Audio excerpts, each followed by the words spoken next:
The following podcast is brought to you by the Johners Podcasting Network, found exclusively at wrestlingwithjohners.com.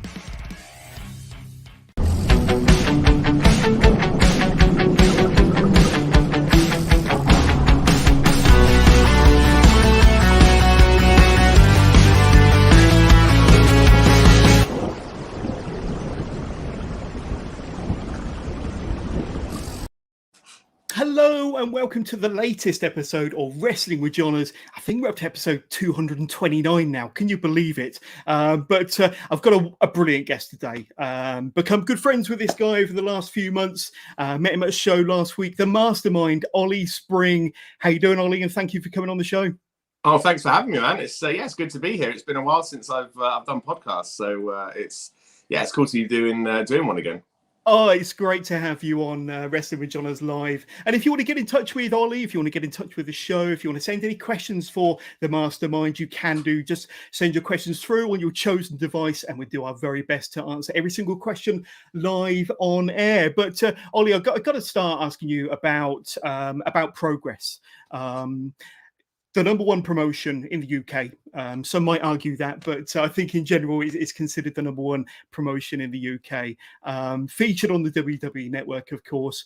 When did you first get that call to be part of the Progress team? Because it's, I mean, if I was asked to go and start presenting on Progress, I'd probably fall over, but it must have been a bit of a bucket list for yourself. How did you feel to finally get that call, get that email and say, we want you on Progress?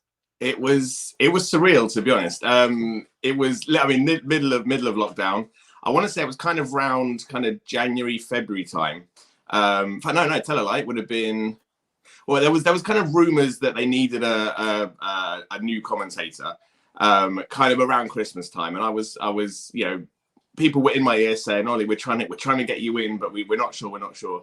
And essentially, the first kind of few months, nothing really came of it. And then I had a phone call, probably about March, April time. So probably almost a year ago. And yeah, it was just surreal. And to be fair, I almost did fall over. I didn't quite believe what was happening. And so up until that point, it was Hustle and Crowley that were on the comms. Yeah. So chuffed for those guys. They put so much into the work they do, both in and out the ring, like with the promos, and I'm almost certain it's the quality of their kind of promos and their ability to look in the camera and get their feelings and emotions across. They put so much hard work in. It was so cool to see them getting the recognition.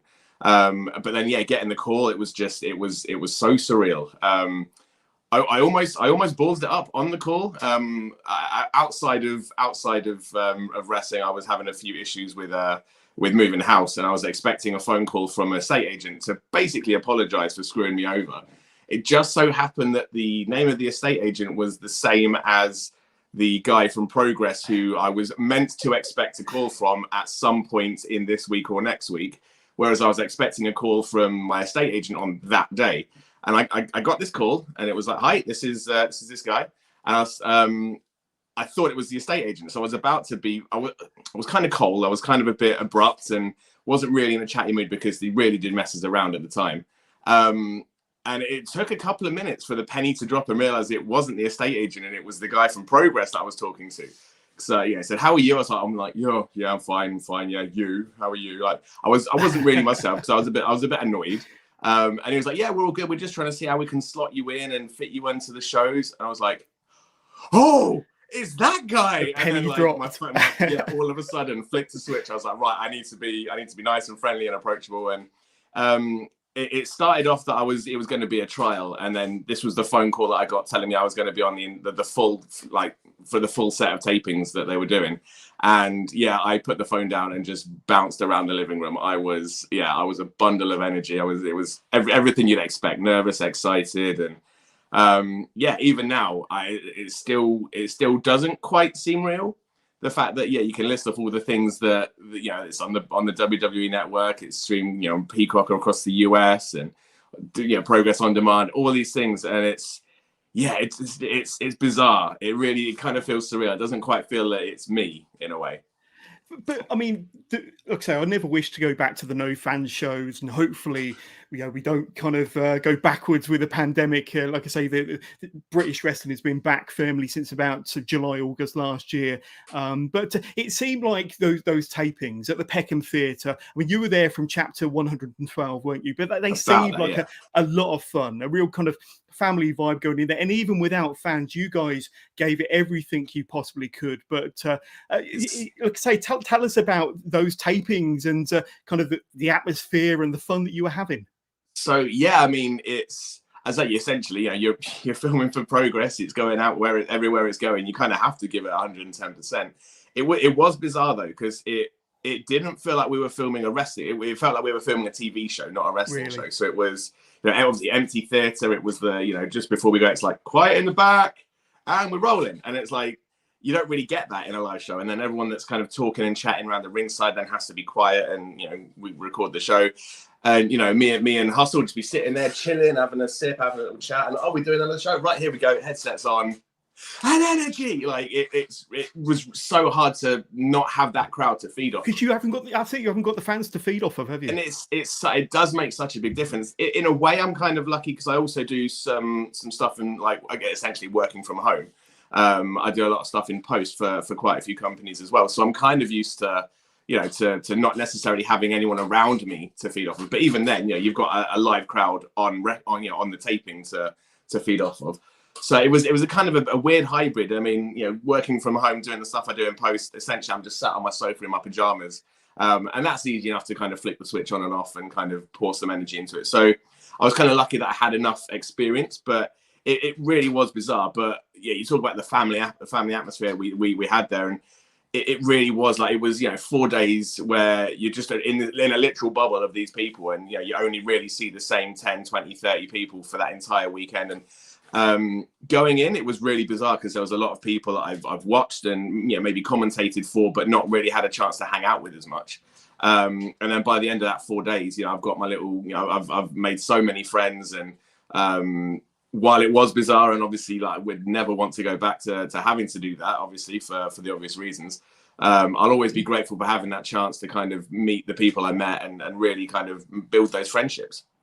Yeah, absolutely. And I noticed in one of your Instagram posts that you called the Peckham Theatre, you called them no fans tapings, your happy place. So you must have been kind of like looking forward to going to work at the Peckham Theatre, doing your 4 days of tapings, working with Hustle, meeting the crew and the guys there. This is it, because essentially, I mean, at this point in history, I'm going to my shoot job every day and coming home every day, and then just essentially just waiting for the next shift. My weekends, you couldn't really leave the house.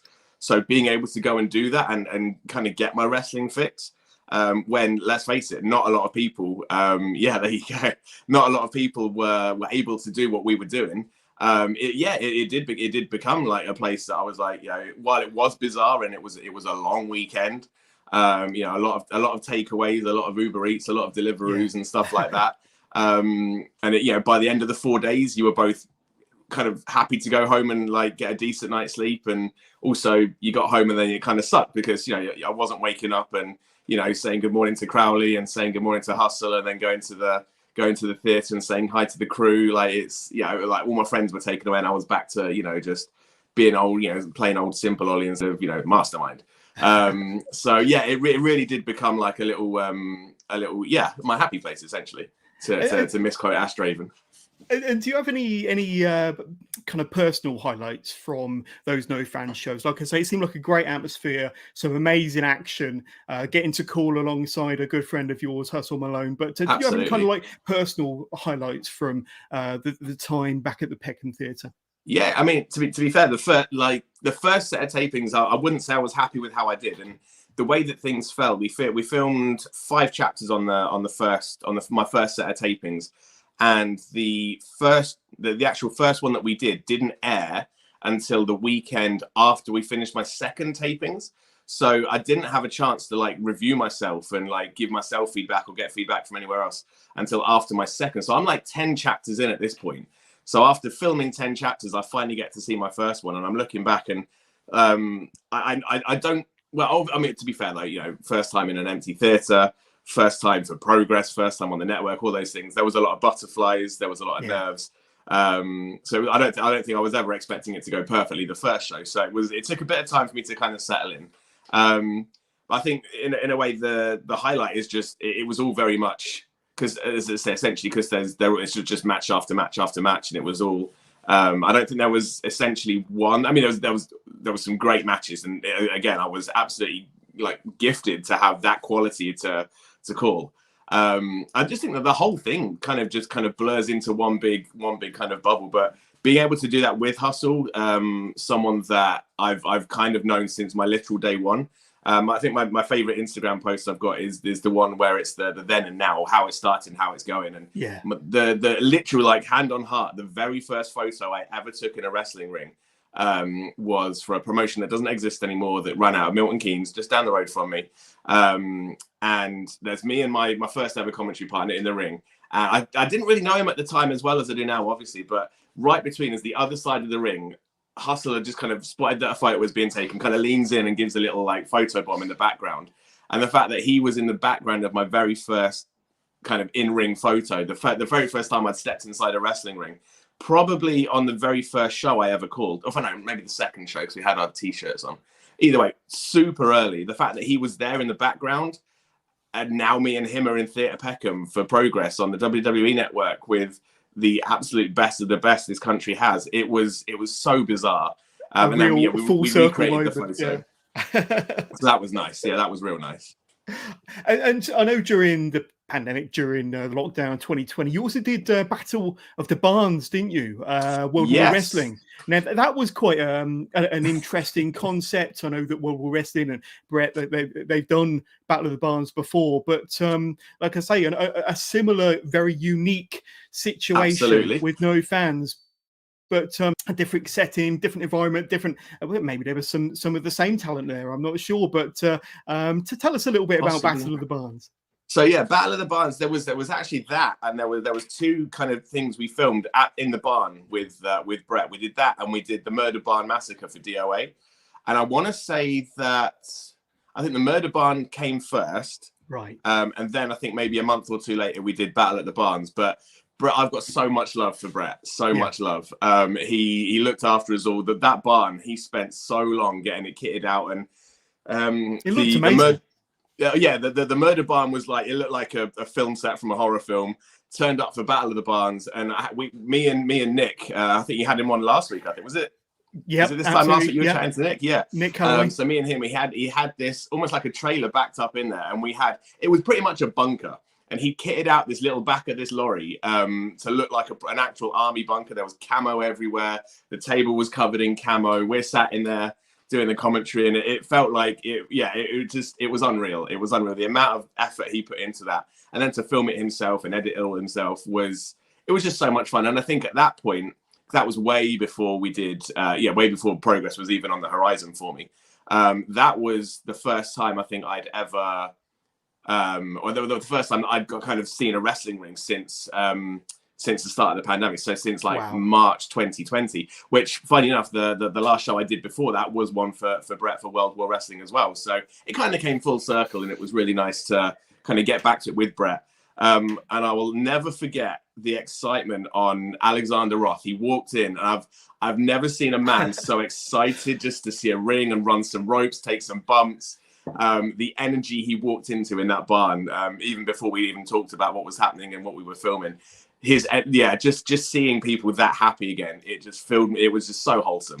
It was probably the first time a lot of them had seen the ring in a fair while as well. Exactly, yeah, and yeah, the matches were again. It was real bizarre because it was again, no fans, and it was just like, right, okay, we're going to do this match. Let's go, and like. Having to then get the energy, and again the bar, it's a big barn, it's a big like hollow place, like there wasn't a lot of even with the boys in the back trying to like maybe kind of gee everybody up, it was hard to get the energy levels up, and it was quite cold, and it was quite chilly because it's quite exposed out there, but it was so much fun just to be back around something that closely resembled wrestling. It was an absolute godsend for me at the time, definitely what I needed. Amazing. Let's talk about more modern times then, because obviously you're one of the lead commentators behind the desk at Progress, and they're building up to a very, very big time in their history. Just a few weeks away from their 10th anniversary show, Ollie, which is going to be absolutely fantastic. But they've got a series of shows, I think chapter 130 on the 20th of March, and then they've got 2 midweek shows. Yeah, culminating on Friday the 25th with their 10th anniversary show, chapter 131. So I think their next show, now let's see if I can get this right, I think it's called Dodge, Dip, Duck, Dive and Dodge, obviously from one of all of our favorite films, Dodgeball, of course, but headlined by Gresham versus Cara Noir, so ROH world champion against the Progress world champion there. That's going to be a hell of a show, isn't it? Yeah, this is the thing. Like, I don't like saying, like, going into shows like this match is going to be amazing, because if something happens and it isn't, you kind of make yourself look a bit silly by going, "Oh, this match is going to blow your mind," and if it doesn't, you kind of sold everybody short. But I'm pretty confident that match is going to be insane. Like, with very little doubt in my mind, they are going to tear the roof off that place. Yeah, and this is the thing, essentially celebrating 10 years of Progress. The fact that I get to be there for hopefully, the majority of that week is nuts. Again, the fact that I've barely dipped my toe in the pond, and we're celebrating, a decade of, starting on, the smallest venues and then going around the world and making it to Wembley and Ali Pally and all that. It's to say that I'm kind of just getting started with them. It's so exciting to then say, hopefully maybe in another 5-10 years time, I can look back and go, "Oh, here we're at the 20th anniversary. Let me tell you some stories about what it was like 10 years ago." And yeah, it's going to be absolutely awesome. I have so far, the 2 ballroom shows I've done and the one at the Ritz in Manchester, just the hottest crowds I think I've ever witnessed. It's absolutely nuts. I'm pretty sure the 10th anniversary at the Garage has sold out. So yeah, you already know that, that's such an in-demand show that it's going to be insane. And, knowing some of the matches that are announced, or some of the people that are going to be there, it's I've got that whole week booked off of work. I'm just going to pull everything I've got into these shows. I'm going to go into work the week after with no voice left, and I cannot wait. Ollie, I can't wait to take a deep dive into your commentary career, your wrestling fandom and everything else. Got to throw a quick plug to our sponsors, of course, who are the wonderful 1310 Apparel. And if you head over to their WrestleMerch Central store, you can see a whole range of exclusive products there, from their hardcore range of t-shirts and hoodies through to their lucha range, once again, of apparel, and of course their more traditional 1310 and 4 corners apparel there. And they do sponsor, besides the Wrestling with John's podcast, some well-known UK talent, including Heidi Katrina, Northwest Strong's Chris Ridgway. And if you head over to 1310's Big Cartel store, or their 1310.merch.global store, their WrestleMerch Central store, of course, you can see the exclusive Heidi Katrina t-shirt there out now. And as a listener or a viewer to Wrestling with John, you can take advantage of our offer with 1310, and you can get 10% off discount, 10% discount at checkout when you use the code 1310 WMC at their WrestleMerch Central store. So on any of the apparel, any of the goodies that we've just spoke about at checkout, use the discount code 1310 WMC at WrestleMerch Central to get your discount now. So Ollie, back to us and back to Progress. I mean, we've spoken about the 4 big shows that are coming up. Obviously, Chapter 130. Then you've got the Roy Johnson's pattern show. What's it called again? Everything patterned. Everything patterned. And then you've got the that's right. And then you've got the all women's show, Who Run the World, from the Dome. And then, of course, culminating that Friday with Chapter 131, the 10th anniversary show. And we got to talk about the main events that's already been announced for that. And of course, it was kind of set up from the show in Manchester, wasn't it, when Ilya Dragunov, the current WWE NXT UK champion, came out and confronted Cara Noir after his championship victory after that match. What a moment that must have been, but also kind of setting up a tremendous main event for the anniversary show. But tell us about that moment in Manchester. I literally, like, mentioning it, I've got goosebumps right now just remembering that pop. Like, you always remember like the big moments in shows like this, and to say that because essentially, yeah, everyone was talking about that after the show. Like social media was blowing up over that. And I've been quite lucky because I think so far on most of the Progress shows, there's been some kind of big revelation thing to have happened. Like the first show we had, of course, Anthony Ogogo came out, and that pop was unreal. The fact that I got to be there and essentially, because the headsets we wear are quite good at reducing the noise, I just had to take mine off and soak it in. It was, just the reaction of wrestling fans when stuff like that, all the pieces fall into place and the right people can be there at the right time and everything comes together. It's magic. It's so cool to be able to build to those moments. And I think, the work that both guys have put in building their series of matches and just the chemistry they have in the ring. And the fact that people weren't expecting it as well. The lights went out and everyone's like, "Oh, what's happening?" And they came on, and just that scream was just, it was something. It was something else. It was something else.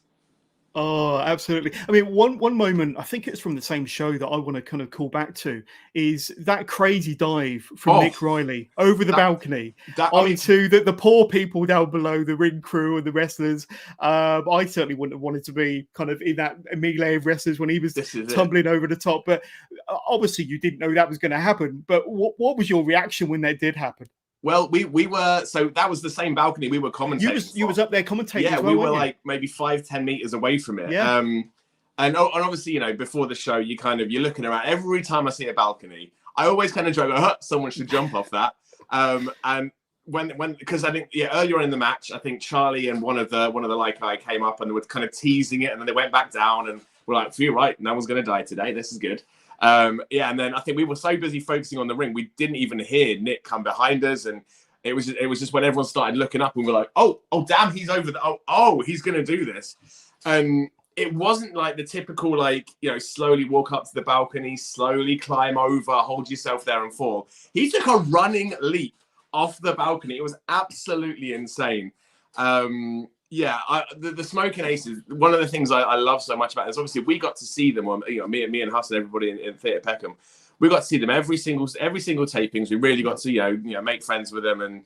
And one of my favorite matches with Charlie Sterling and Cara Noir, because it was just it was essentially, and to be fair, when Nick Riley had his match with Cara as well, phenomenal. Just having that kind of breakout match to say, we're a tag team, but this is what we can do as individuals. Just it really cemented them. But I'm not sure that what we got to see in Theatre Peckham came through. Obviously, because there wasn't a lot of. We were lucky. We got to actually interact with them after the tapings, whereas a lot of the fans obviously didn't get to experience the energy they bring. And so far, I think both chapter shows they've come out. They came out at chapter 127. They came out at 128, and kind of mixed reactions, kind of boos. The fans really weren't too sure what to make of them. Yet by the end of every match they've had, the crowd were on their feet, giving them the applause, chanting their names, because they're so good. I mean, I wasn't too familiar with them going into the tapings or when they made their debuts.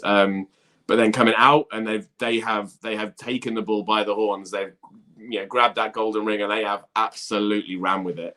And seeing them kind of be able to turn the fans around to their side and be like, you might not have heard from us, be as familiar with us as you are with Lycos and all these people, but they prove every show, every match that they absolutely deserve to be there. And it's just really cool to see two guys that absolutely deserve it get the reactions that they deserve. Yeah, absolutely. And some of the highlights from my perspective, since they came back in front of fans from January 127 onwards, you've had that fantastic main event at chapter 127, Cara Noir versus Chris Ridgway for the championship. I made noises in that match. Unbelievable. I didn't think I could make. That was so brutal. It was insane. I don't know how they were able to walk out of that building after that show. It was absolutely nuts. Yeah. And like I say, the triumphant return of Kanji as well. Like I say, another highlight for me, I had Kanji on the show a couple of months back. Yeah. And such a great story there from what she did, what the story she was able to tell with Giselle and the other female talent in the Peckham Theatre. Obviously getting injured, now coming back, winning the second Women's Thunder Bastard. A great story there. Absolutely. I've got so much love for both Kanji and Giselle, although I probably don't tell Giselle that. But again, the chemistry that those two have, it's on the same level as Cara and Ilya. Like, whenever they're in the ring together, they just bring out the absolute best in each other.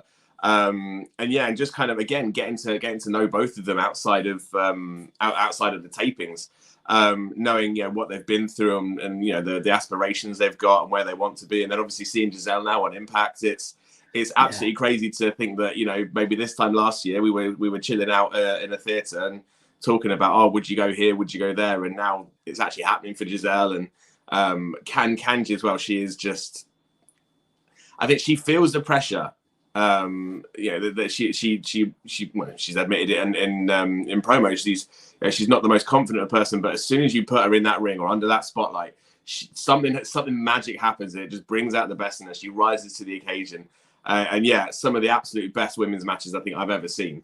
And I'm hoping we get a return match. I'm not sure what's been announced. I'm not sure who will be the champ when Kanji gets her shot, but secretly deep down, I hope that Giselle manages to hold on for it a little bit longer so that we can get some more Kanji Giselle matches out. There's a ready-made story there, isn't there? But I'm sure we'll go back to progress throughout the course of this conversation. But let's talk about yourself and your wrestling fandom then, Ollie. So can you remember how you were first introduced to pro wrestling? I'm guessing from a youngish age. How did your wrestling journey as a fan start? Yeah, so it was when I was back in kind of first school. I lived in a little village just outside Milton Keynes. And one of my friends that we were hanging out with, he was a massive wrestling fan. I think his parents were wrestling fans. I'd never heard of it. And we were just hanging out at his house one day and he put it on and I was just absolutely captivated. In fact, if I remember rightly, it was a VHS and it was Paul Bearer's Hits from the Crypt, if I remember rightly. I remember that one. Yeah, and so it wasn't nothing like WrestleManias and Royal Rumbles and all this. Like, it was, if anything, just a random collection of matches off of maybe Raw or whatever B show they had at the time. And I was just absolutely captivated by it. Kind of dropped off the face of the planet with it when I think I must have gone to uni or something like that, or the guy stopped going to the same school that I was at.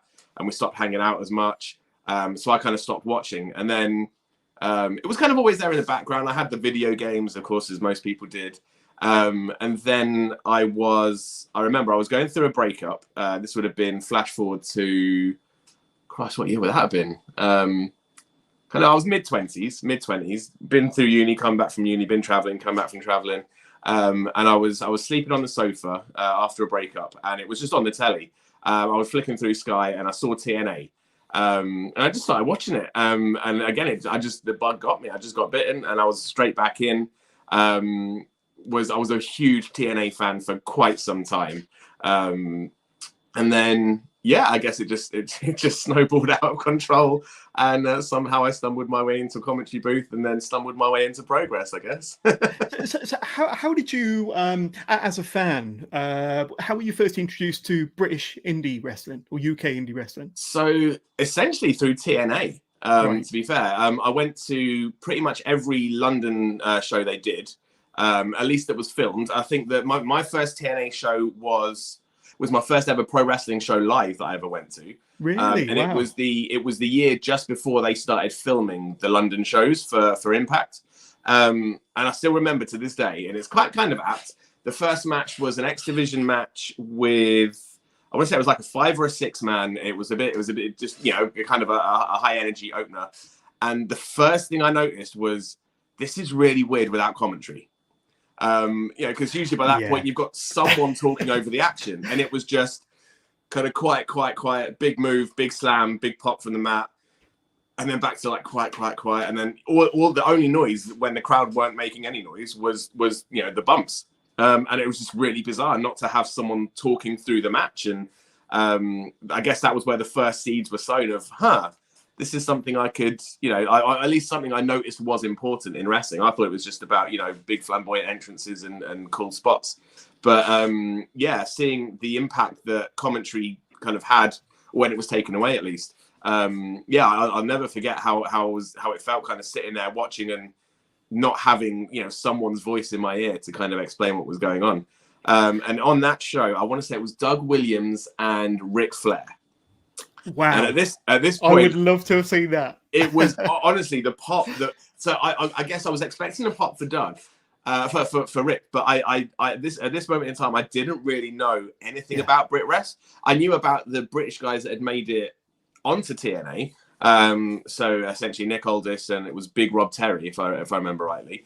I'm not sure if Doug was in at that point, but either way, I knew there was like a sprinkling of British talent here and there. I knew about the British Bulldog, and that was kind of it as for my knowledge. And then to see this guy come out that I'd never heard of before and get this absolute, like, the pop was insane for him. And I'm like, I have no idea who this guy is, but he's clearly popular. I need to find out who this guy is. So essentially my first Doug Williams match was him and Ric Flair at Wembley Arena. And then there was also Mark Haskins in a match. And again, he got a really big pop. Didn't know who he was, but I was like, I need to find out where these guys are coming from. Then they did British Boot Camp. And essentially from British Boot Camp 1, I was a huge fan of watching that. Rockstar Spud, a guy that I'm itching to call a match for. I've never had the opportunity to call a Spud match. And every time I hear that he's been released, I'm like, oh, does that mean he's coming back over here and I can get a match? Obviously, I never want anyone to lose a job. I don't want it to come across like that. But for me, the silver lining was, oh shit, I might actually get a chance to meet this guy, shake his hand, and call one of his matches, because he's so underrated as a performer. I'll never forget, like, he had a hair versus hair match with EC3. And that it was unbelievable to see that in person. And then to see him then go to WWE and not really be used as well as. But then I suppose, you know, apart from the select few, most people could argue that they're not being used to the best of their ability, because essentially there's only a few top spots and everybody else, it's easy to get lost in the shuffle. But yeah, he's one guy that I from straight away from that first series of British Boot Camp, I was like, this guy is something special. Oh, absolutely. Just sticking with your fandom, and this was only a few years ago, but I think your first taste of progress in the flesh was at Wembley, wasn't it? You mentioned about TNA on a UK tour, Wembley Arena, and Hello Wembley. I can't remember what chapter it was. It was September 2018, I think. Yeah. But you were there, and that was your first taste of progress, and kind of mind blowing that less than 3 years later, you'd be working for the company. But tell us a bit about Hello Wembley, because I wasn't there. I've seen it probably a couple of times back through On Demand, but hell of a show again. It really was. And to be there, the atmosphere must have been amazing. It felt special. Obviously, it was. You know, it's the first time that an independent promotion had run Wembley since something like the 80s.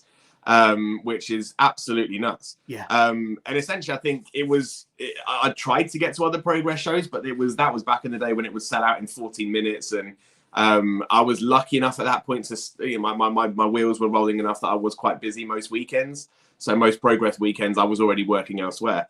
But yeah, that kind of felt like the show that I had to be at. I was like, I need to experience this. And the card was absolutely insane. I think the most nuts thing was that there was people on that show that I've met and I've called. At that point, I'd met and I called matches for. I was able to message them afterwards and be like, "Dude, that match was crazy. Well done. Like, I hope you're happy with it." So yeah, just mind blowing to think I'm sat here in Wembley Arena seeing some of my friends perform in front of probably one of the biggest crowds, if not the biggest they're ever going to have. It was absolutely crazy. And again, just really cool to see a lot of people on that card that I knew and I was friends with have an opportunity to shine was just really cool. Yeah, absolutely. And how did you first take your first steps into being a commentator? How did that opportunity first come to you?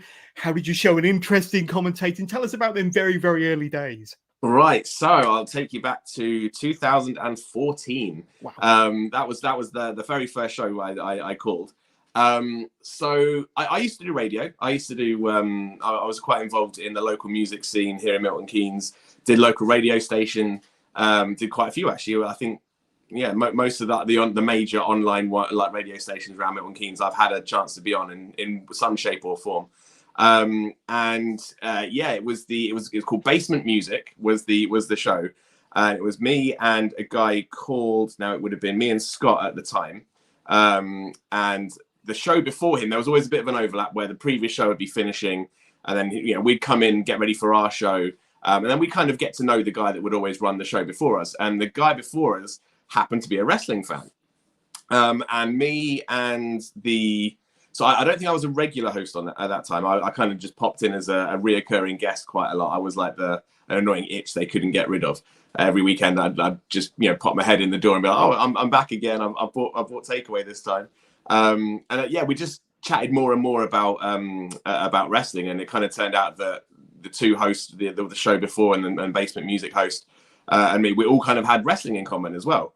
And we kind of just started chatting more and more, and then it was Kai Brand, the killer Kai Brand, kind of pitched me an idea and said, I might try commentating at the local promotion. And they said, they wouldn't mind us trying it. It was initially going to be like a radio show. And then I think it kind of I think he was having people on to promote the shows. And then it transitioned into, should we try commentary? And he asked me because he knows that I'm a good, I like talking. And I've always been the type of person that if somebody like pitched me a cool idea that was a bit different, I've always said, I got into radio by a guy I used to work with in a call center going, do you want to try a radio show? And I was like, sure, yeah. I try and be a bit of a yes guy because, otherwise you miss out on stuff. And essentially, he pitched it. He said, should we try commentary? I said, sure, never done it before. I'll give it a go. And yeah, it turned out I was all right at it. So yeah, gave the first show a go. Looking back now, there's even some people on, maybe two people on that card that are still going now. I think my first ever women's match was Nadia Sapphire and Nightshade. And they're both tearing it up still. And then I think my second, the show after that, it was Tony Storm and Mia Cortez. Or it's those four were my first two women's matches, and that all four of them are still going now and absolutely killing it. I think that might be the only people that are still going, but essentially, yeah. I just said, yeah, I'll give it a go, and then just kept going back month after month, and it just kind of got a little bit out of hand, I think. And so you've been doing this about 8 years now. 8 years, yeah. I'm coming up for my 8-year anniversary, yeah. That's absolutely tremendous. But obviously, they say practice makes perfect. How have you noticed your commentary style change over the years? Obviously, you've obviously got better to the point where you are now. But have you noticed a shift every so often to the point where you can feel yourself getting better? Yeah, it's really hard because for most wrestlers, it's getting feedback. That's like a key thing. And there's always an abundance of feedback for matches, but it's kind of hard to get feedback as a commentator because not a lot of people do it as full, as their main kind of thing. So a lot of the time it's just like, yeah, I liked it. That was cool. Thank you very much. See you later. So getting feedback is really kind of a far and few between thing. So yeah, essentially, yeah, it was just, practice makes perfect. And listening back to myself, seeing what I liked, seeing what I didn't like, trying to fit in some resemblance of a character as well. So I had something to kind of pull off of. But yeah, essentially it was just a long grind, just slowly getting better and better. Looking back, in a way, I wouldn't say my style has changed that much. I'm just essentially an overexcited fan that's just got far too close to it and is now in too deep, so I have to keep going. So style-wise, it's very much been the same, that I was just, popping for my friends doing cool stuff. And yeah, it's just now my friends are doing it on bigger stages and I've got a bigger platform and a nicer microphone. We've got a few people that have got in touch over the course of this broadcast. So I'm hoping they're still listening, but it's going to come up Facebook user. But I know for a fact this is Brett Meadows. Did Ollie have hair before he got into commentating? I want to say, yeah, and I cut it all off and I gave it to Brett as a gift. No, I've never had hair. I was yeah. This has been it from birth. Yeah, same here. And I think this is Brett again. At World War Wrestling, Ollie had entrance video. Has he ever had it played anywhere else? No, I have not. No one. To be fair, I haven't really pushed for World War Wrestling video. It's I was trying to. I got to a point where I was trying to find something to make myself different. So I recorded my own entrance music, and I got Tim Lee to make me an entrance video. And yeah, so far it's only been played maybe twice. But no, I had the music played at one Sacrifice show in Bedford. But yeah, to be fair, I haven't really pushed it as much as I maybe should have done. I'm really crap at self-promotion and stuff like that. I'm just happy to turn up and be there. So yeah, but yeah, Brett gave me my first ever proper entrance. I was probably awkward as hell coming out the curtain because that's not something I ever do. But that was, yeah, it was really cool to be given that opportunity. And back to kind of me and you now, Brett. I'm sure you're going to be sending more questions in. I'll try and ping them up on screen if I can. But like I say, 8 years of commentary. That's a fantastic achievement. But there must have been some gaffes along the way, some hiccups or some screw ups. Any memorable screw ups that you can kind of tell us live on air? Nothing too big, thankfully. Nothing that's kind of got me fired from anywhere or not welcome back. There was definitely one show. It was at a nightclub in Milton Keynes. It doesn't exist anymore. This was like really early on, and I tend to bring. I've got like a whole kind of suitcase full of equipment, and I was setting up my hard cam for this show. I mean, it never went out, and it wasn't like I was still very much amateur at this point. And I thought I'd press record on the camera and went through the entire first half, recorded the commentary, no hard cam, and it was the only camera for the show.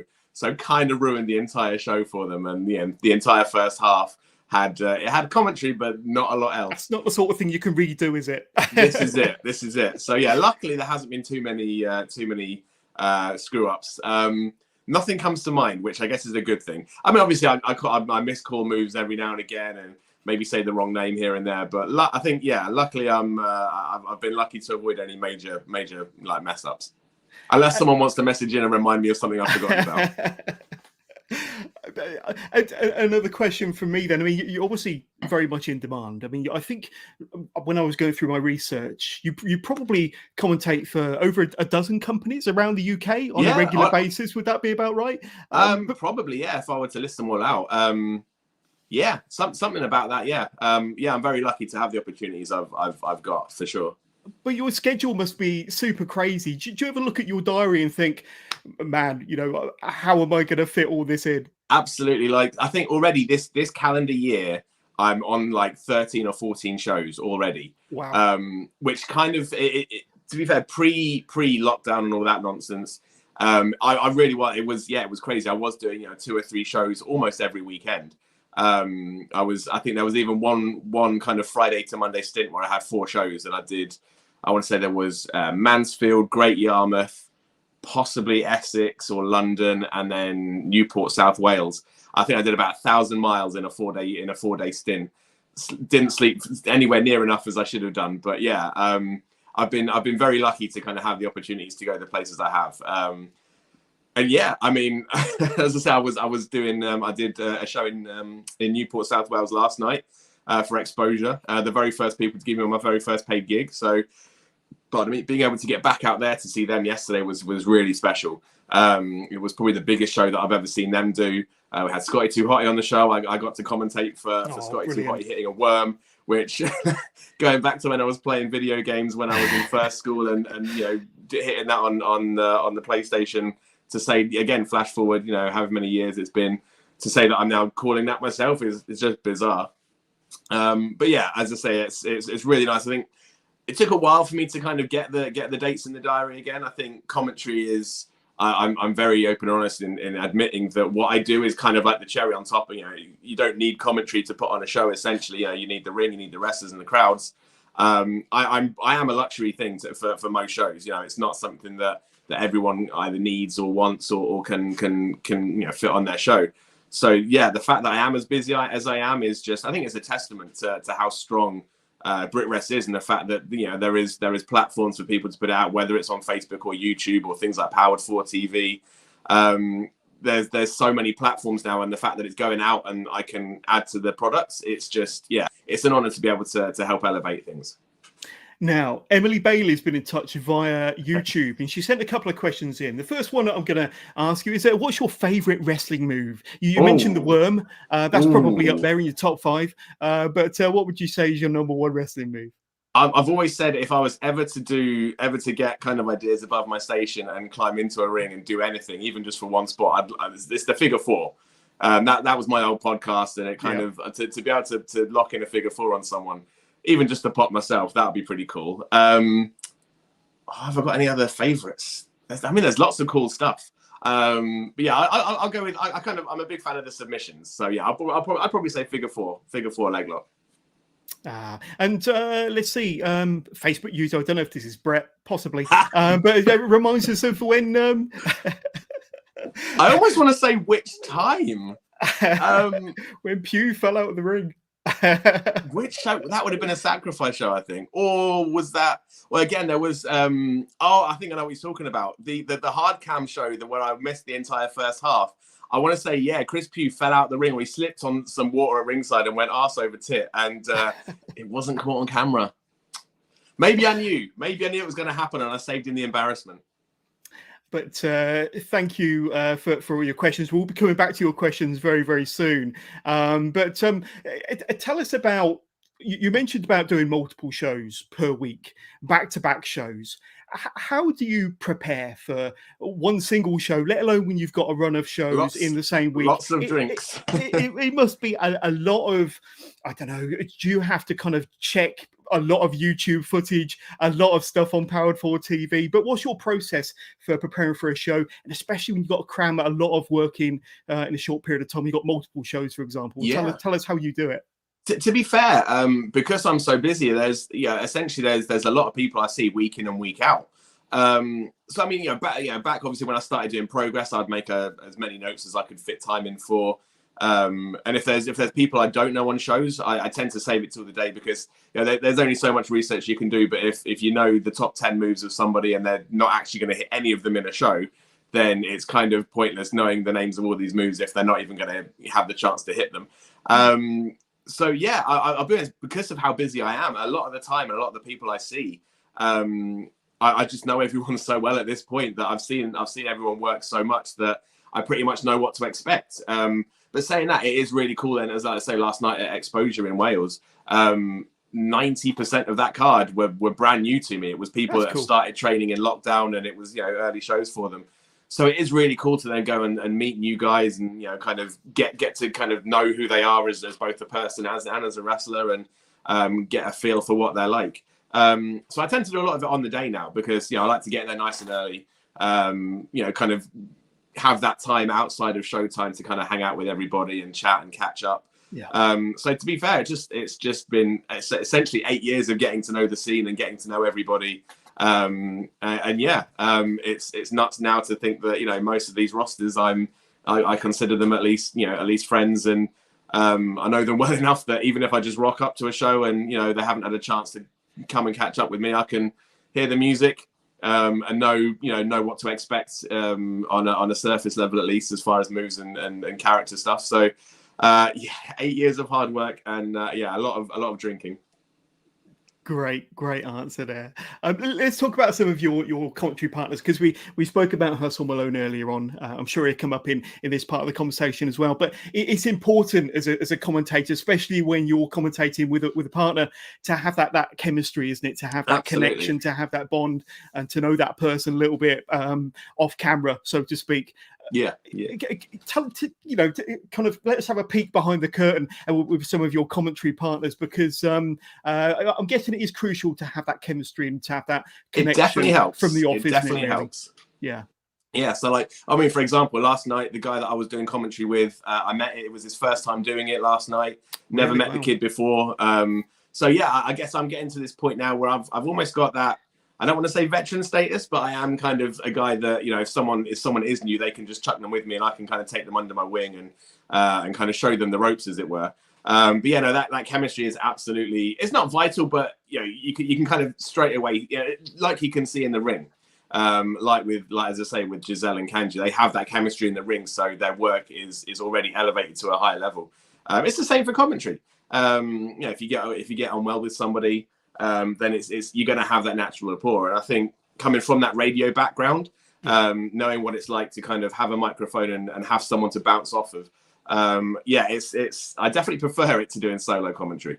So like the very first commentary partner, the killer Kai Brand, me and him knew each other from we went to shows as friends, and then essentially he kind of dragged me into it, and he's essentially responsible for all of this, really. Me and him had great chemistry. We still do catch up with him whenever I can now.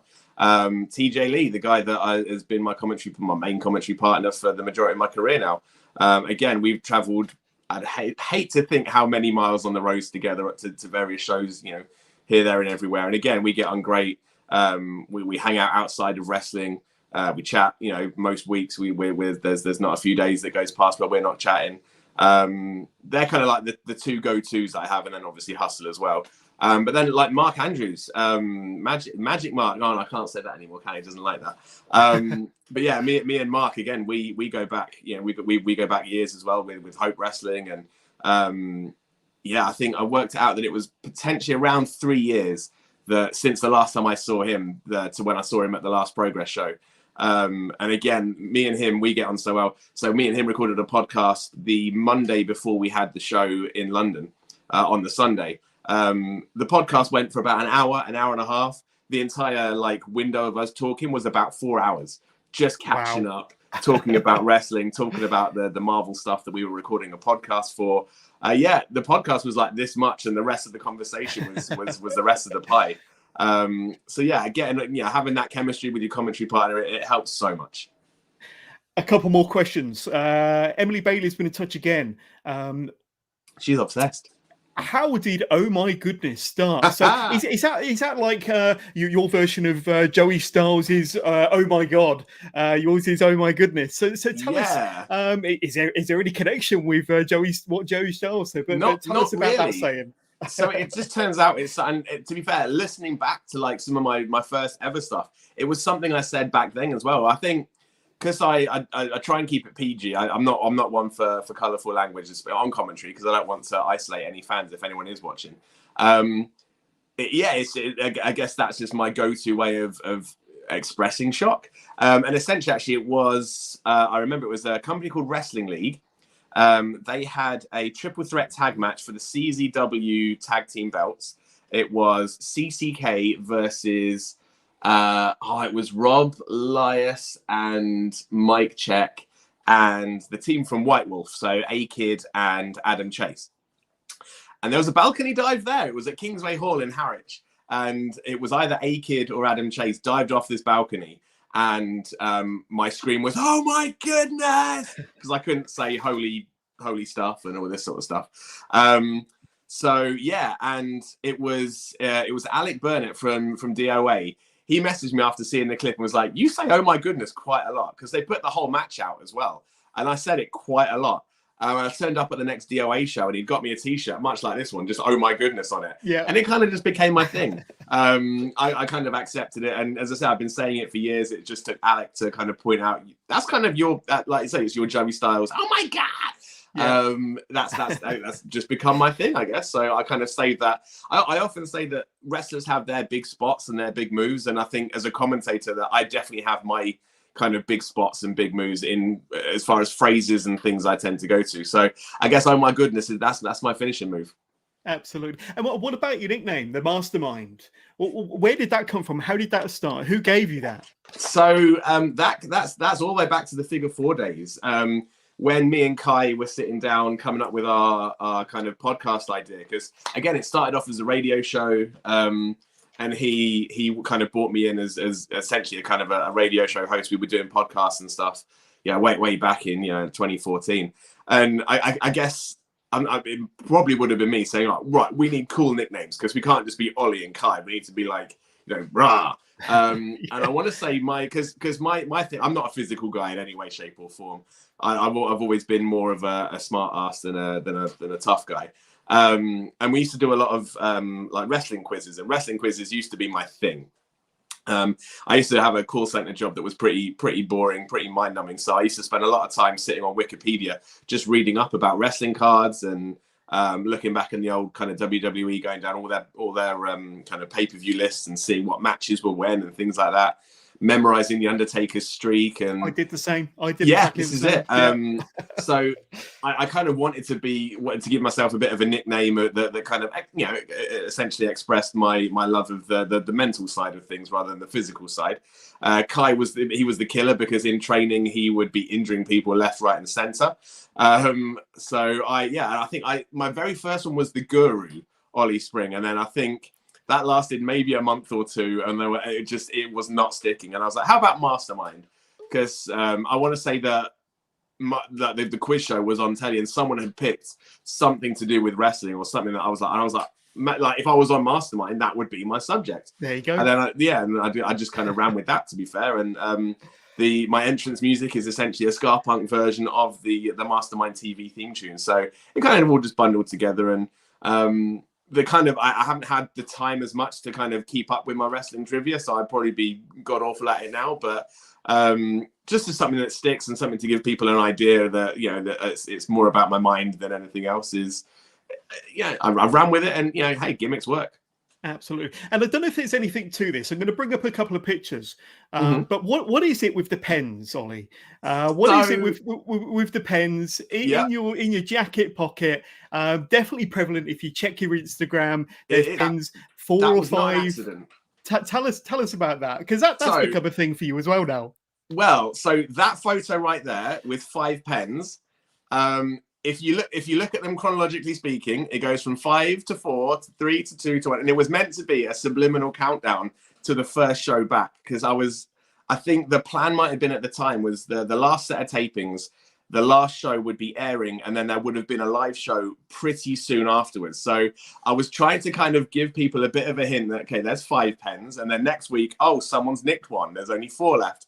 And then the very last show, there was, I'm not sure if I actually even posted the last ones because the shows ended up being delayed for whatever reason. It was kind of like a subliminal like message to fans to say there's only like 2 shows left, and then we're going to be getting you guys back in.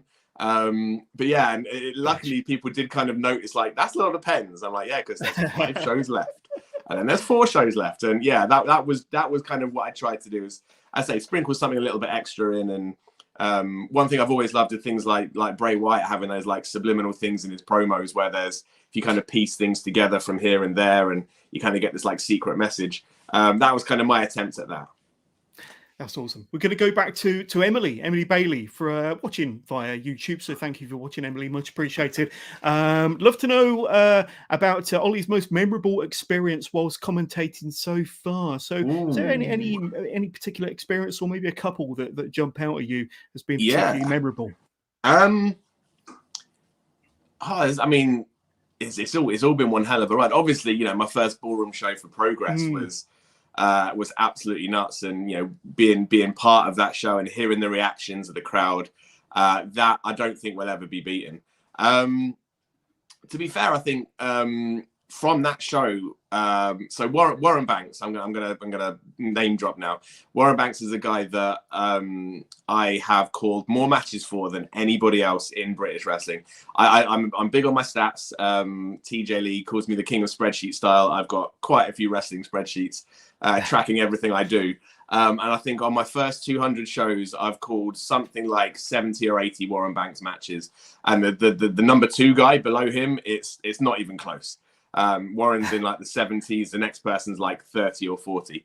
So seeing Warren win that match, spoiler alert, seeing Warren win the 6-man at that first show back, and being able to kind of say that's my friend right there. That's my friend killing it. For Progress in the ballroom, winning himself a number 1 contenders match for the Progress title, seeing somebody that I've traveled to more shows with and called more matches for, that's special. But I think it's probably going to be topped when he gets his shot at the 10th year anniversary show at the Garage. That's probably going to be the main highlight when it happens. But yeah, to be fair, just anything that involves seeing good things happen to good people. Seeing my friends, you know, being able to go back to when they had their debut matches and then saying where they are now. To me, it's not one moment that kind of stands out. It's the whole experience has just been absolutely mind blowing. Absolutely. And I hate to put you on the spot, but is there, what would you say has probably been the biggest match you've had to call in your time in the last 8 years? Has there been a really big standout match between 2 of the biggest names? You've mentioned a few classics already from Progress, but is there one big match you would consider to be probably the biggest match you've called so far? I guess it's tricky to because you know what I would maybe consider the biggest match, other people wouldn't. As far as single matches, I mean, not necessarily the biggest names, but there was one match that I look back on as being one of the most special, at least for seeing my friends do really well. And there was a match at Sacrifice between Kyle Kingsley and Cy Gregory.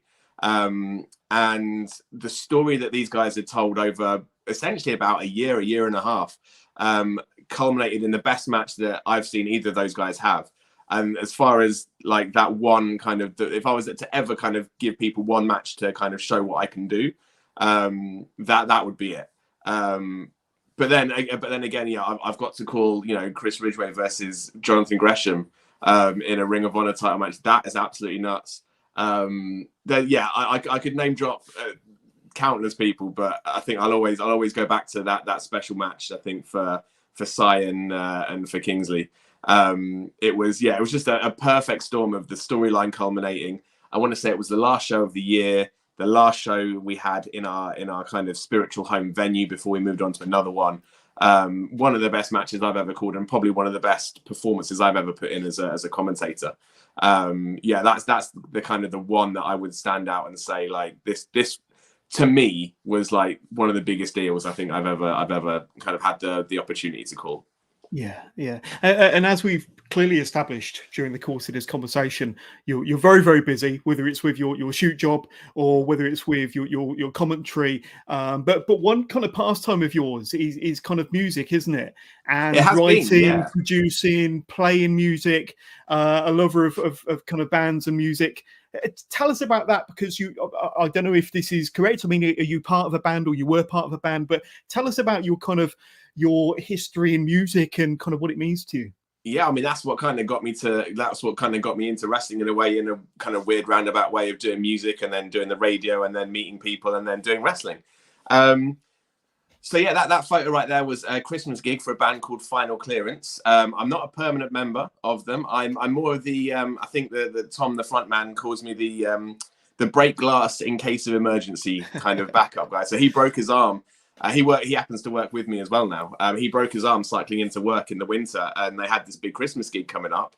And I've helped them out a few times in the past. I think I've covered on bass, I've covered on lead guitar, and that one was rhythm guitar. And yeah, so essentially he kind of got hurt and was like, we'll either cancel the gig or we find someone to play guitar. And I've always been a big cheerleader for local bands and local music. I've known Tom for years, you know, probably going on over a decade now. And I know his entire back catalogue, so I know most of the songs anyway. So when he says, "Oh, could you help us out?" I turn up to practice, and I sometimes know the songs better than they do. But yeah, it was something I started off in.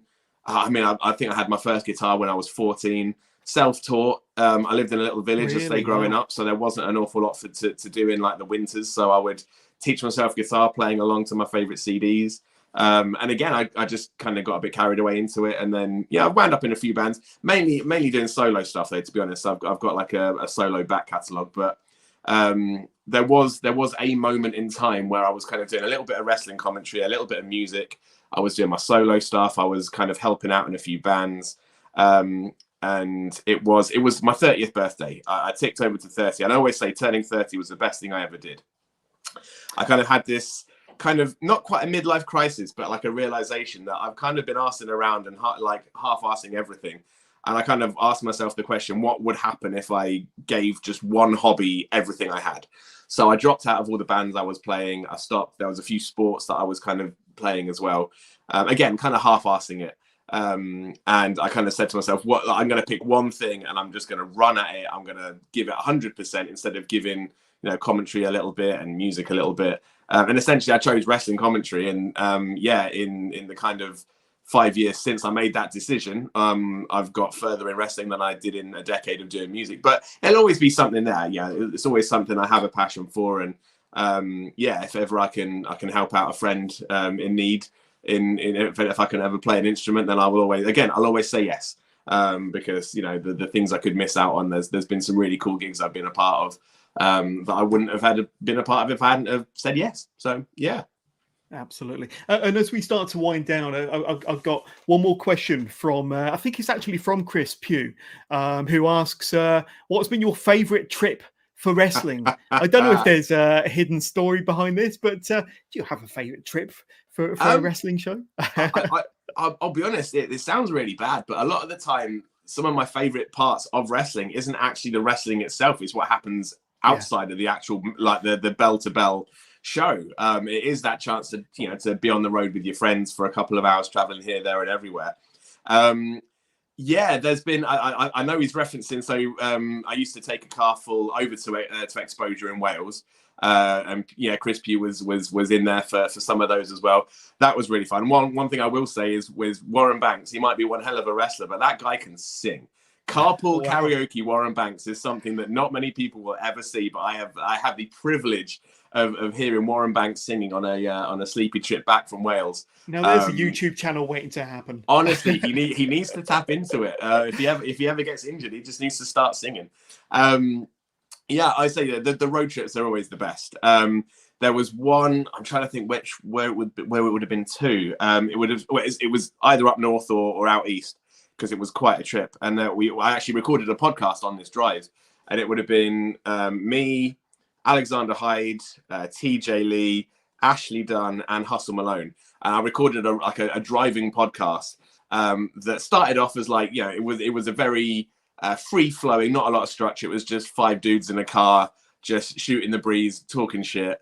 And it just evolved into some of the funniest stuff I'd ever put out. There was an hour-long podcast that I could release, and then there was like an hour to an hour and a half extra of stuff that would probably get us fired if it ever heard the light of day.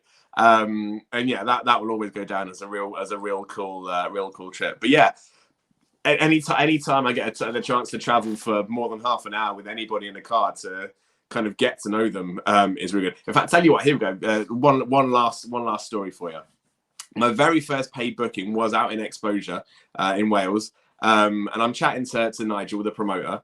And Nigel, I've known Nigel since before I started commentary. There's a photo somewhere you probably haven't got time to dig through, but it's me and Killer Kai Brand in our Figure 4 t-shirts at Collectomania in Milton Keynes, and we saw these two guys. One guy dressed up as Hulk Hogan, one guy dressed up as Goldust, and we were like, right, we need some photos of us in our cool new t-shirts. Those guys, they're doing cosplay. Let's go get a photo. And we went up and chatted to them. This would have been maybe even a year or two before we even started commentary. We still just were doing the podcast. We were chatting to these guys. It turns out they're from Wales, and they were kind of wrestling fans. They were looking to kind of get into it, and I think essentially they started off bringing people in from America, which is how come they have people like Scotty 2 Hotty on their shows. And yeah, so we didn't really kind of think too much of it. Got to chatted to them for 5 or 10 minutes, got a photo with them, and then they went their way, we went our way. Couple of years later, Robbie E was brought to a show in Milton Keynes, and the guys that had brought him over were these two Welsh guys, and me and Kai were hanging out backstage. And we said, were you guys at Collectomania a couple of years ago, dressed up as Hulk and Goldust? They were like, yeah, that was us. And we were like completely mind blown that they'd kind of gone full circle, come back to MK, and they were now doing like the wrestling travel side of things. And then to say flash forward, a couple more years. And he's given me my first ever paid opportunity to drive to Wales to do the show. And I got, I think maybe a week before the show. And bear in mind, at this point, I'd only ever done the local stuff. So anybody within a 10-mile radius of Milton Keynes, that was my wrestling bubble right there. Everything outside was completely alien to me. And he messaged me saying, would you mind picking up Bram and Bull James from Birmingham on your way? And I'm sitting there thinking, like, I drive this tiny little Renault Twingo, I think it was. Birmingham was so far out of my way, but I'm like, he's asking me to pick up this guy that I've watched on TNA and this guy that I've watched on NXT. I've got to say yes to this. So I drove, it was like maybe an hour and a half to get to Birmingham to pick up Bram and Bull James, and then drive them to Wales, which was like a 2.5 hour journey. And I did not stop picking their brains for the entire. They must have hated me by the end of this car journey, because I was asking every question under the sun, trying to understand the industry, understand their side of business. Because obviously they've been to the very top of the mountain. They've worked for the biggest companies in the world. So I'm just driving and picking their brains and asking question after question after question. And I'll always kind of look back on that first kind of booking, that first trip.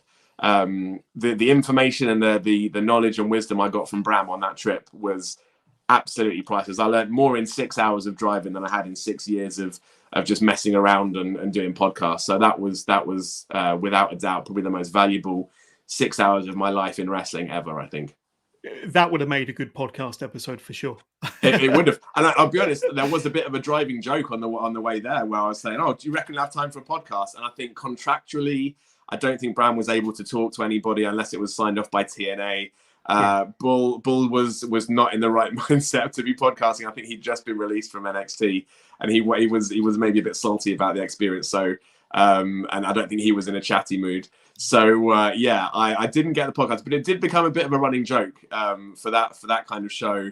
And then I think I bumped into Bram the following weekend at a Hope show, and he was like, "Oh, maybe we get time for that podcast." "Oh, sorry, I got to go, brother. See you later." And like, we're having a bit of a joke about it. So yeah, but I think by that point, I think I was winding down my podcast a bit. But yeah, again, the wisdom that was imparted on that trip, that set me up and probably got me to where I am now.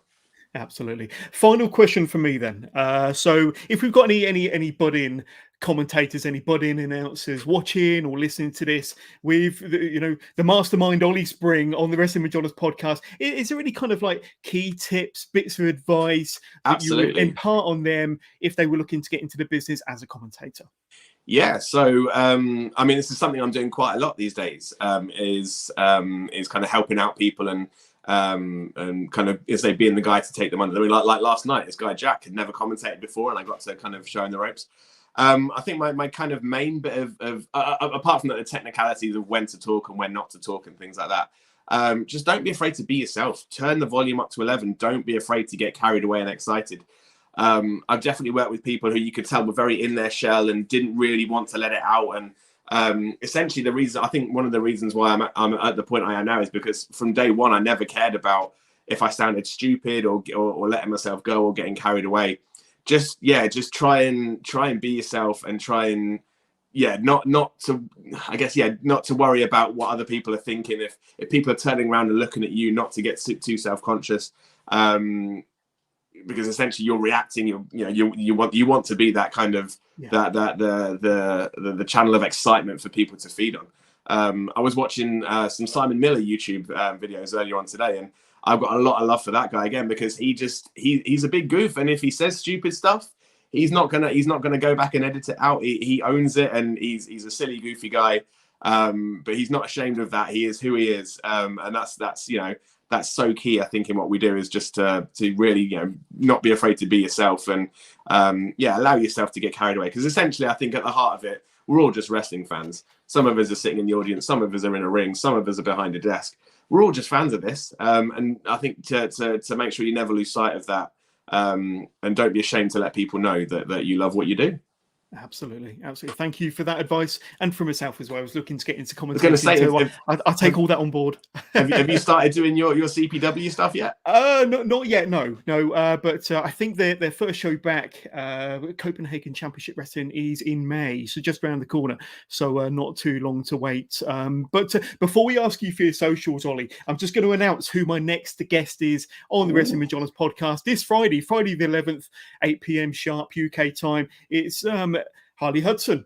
And you may well have commentated on Harley Hudson's matches once or twice, but she'll be on the Wrestling with Johners podcast Friday the 11th of March, so just 4 days time, 8 p.m. sharp UK time on the Wrestling with Johners podcast. You do not want to miss that one. But a young lady with a very bright future. Absolutely. She's just coming back off of a horrible injury, looking to hit the ring very, very soon. So it's going to be a great time to catch her and a great time to listen to that interview and see how she's doing on the road to recovery and kind of her journey in the wrestling business.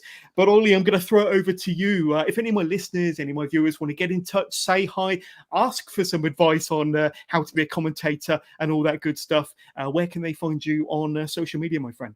Yeah, so I kind of suck at social media, so I'm not overly active, but yeah, F4R_Mastermind is the Instagram and the Twitter. Just scroll along the bottom. I like it. It's a good touch.